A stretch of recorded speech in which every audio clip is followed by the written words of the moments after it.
Hello, good evening everyone. Ito si Ronnie. Shoutout sa mga friend natin dyan nanonood. Ngayon naman i-demonstrate natin ang how to use chopsticks at kung paano mag-practice. Sa ngayon, napakarami ng Chinese restaurant, Japanese and Koreans sa paligid natin. Kaya kailangan alam natin gumamit ng chopstick. Alam ko marami ng marunong mag-chopstick dito sa atin. Kaya lang para ito sa mga hindi pa marunong mag-chopstick. Miski pag kumakain nga ako sa Japanese restaurant, minsan nanghingi ako ng chopstick kasi baka makalimutan kong ang paggamit nitong chopsticks. Tapos pag pumunta ka ng mga fast food, meron din mga Chinese fast food dyan.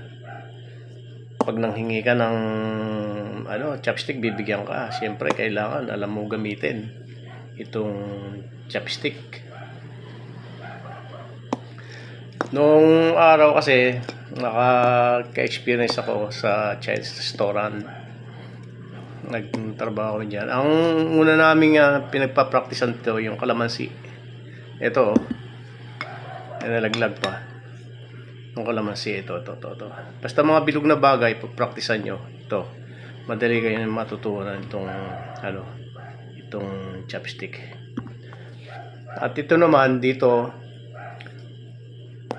yung unang stick dito niya ipapasok sa hinlalaki saka sa hintuturo. Dito sa loob niya. Yan. Ipitin nyo ganyan. Tapos ito tatabanan na hinlalaki saka hintuturo. Yan. Hinlalaki, hintuturo. Tapos kaagapa yung pangatlong daliri. I-help niya.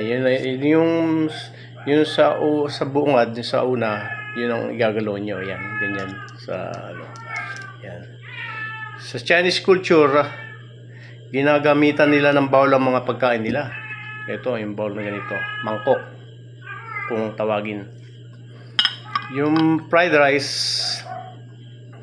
nilalagay nila rito, tsaka yung mga iba't ibang ulam sa bowl. Tapos, ang ginagawa nilang pagkain, ganito. Sa Chinese way. Kung pag titingnan mo parang hindi maganda tingnan, pero yun ang culture nila. Wala tayong magagawa. Ang chopstick